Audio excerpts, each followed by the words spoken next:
Faly miarabantsika tsirairay avindray atratra ity zoma maraina fa 17 volana janoary ity.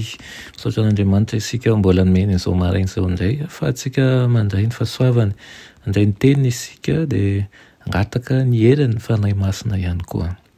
Alohan'ny dirantsika ny amin'ny mofinainan'io dia vavaka isika. Andriamanitra tsara indizan-danitro mbola very mpisaorana anao izahay noho ny amin'ny tombo-taona, tombonandro iainana izay omenao anay. Misaotra ihany koa ny amin'ny fitiavanao izay tsy lany amamina posako aminay.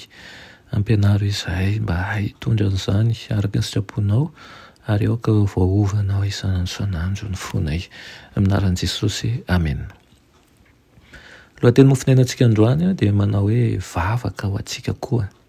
Nalaina amin'ny Luka 7:20-7:30 manao hoe ary hoy Jesosy, raiko mamela ny elony fa tsy fatan'izay ataony, dia nanaovany loka ny fizarany fitafiny. Amen. Vahoaka betsaka no nanaraka ny mpamonjy nakeny Kalvari. Maro tamin'izy ireny naneso, maro ihany koa ny nanakora, ny sasany ny tomany sady ny tanisany zavatsoa nataony. Ireo nisotrany no afaka tamin'ny rofo isan-karazany sy ireo natsangany tamin'ny maty dia nankalaza ny asa tsara nataony tamin'ny feno fahasahiana. Ary niezaka nanontany amin'izay nataon'i Jesosy ka nandraisany azo mpanao ratsy toy izany. Tsy nimonimonna na nitaraina akory Jesosy. Atsatra sy feno fiadanana ny endriny nefa nisy atsemboana ny potrapotraka teo amin'ny andriny. Tsy nisy tanana nitsetra namafy ny andro ny fahafatesana teo amin'ny tavany.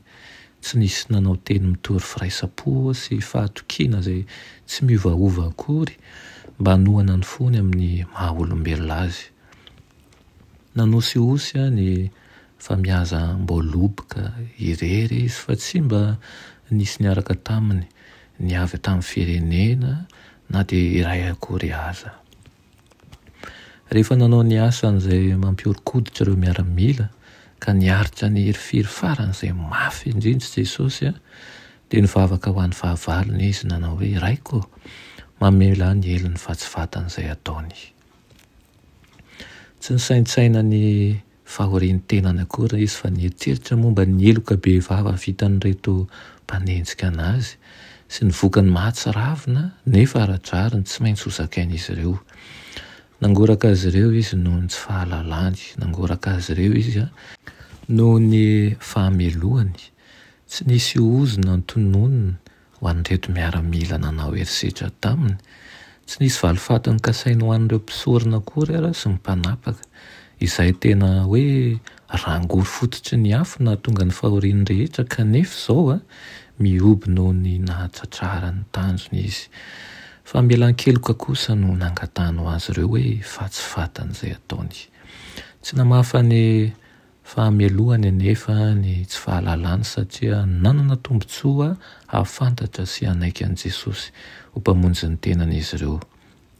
Nolavo ny pirofo rehetra, azon'i Kristy ny zo tonga solovava ny taranak'olombelona eo anatrehan'ny ray, mandra-pahatonga ny farany dia mahafaoka n'izao tontolo izao ilay vavaka nataon'i Kristy ho an'ny fahavalony ary anisan'izany ny mpanota tsirairay izay tokony ho velona.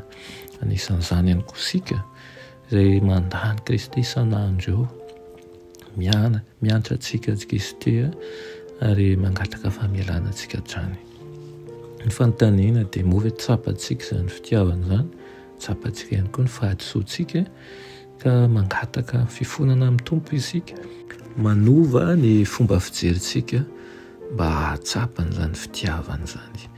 Iriko anie mba hahakasika anao sy hanova ny zavatra rehetra ny fanahy masina. Amen. Andriamanitra tsara indrindra mbola misaotra anao izay ny amin'izany teninao izany.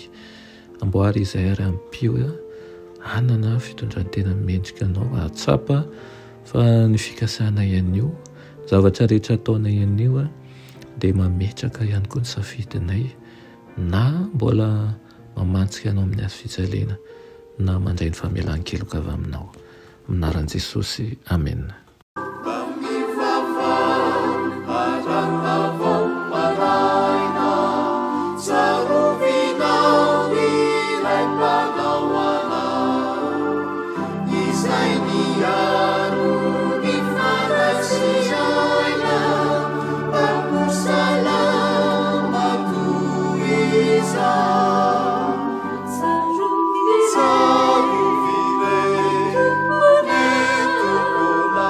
Savior.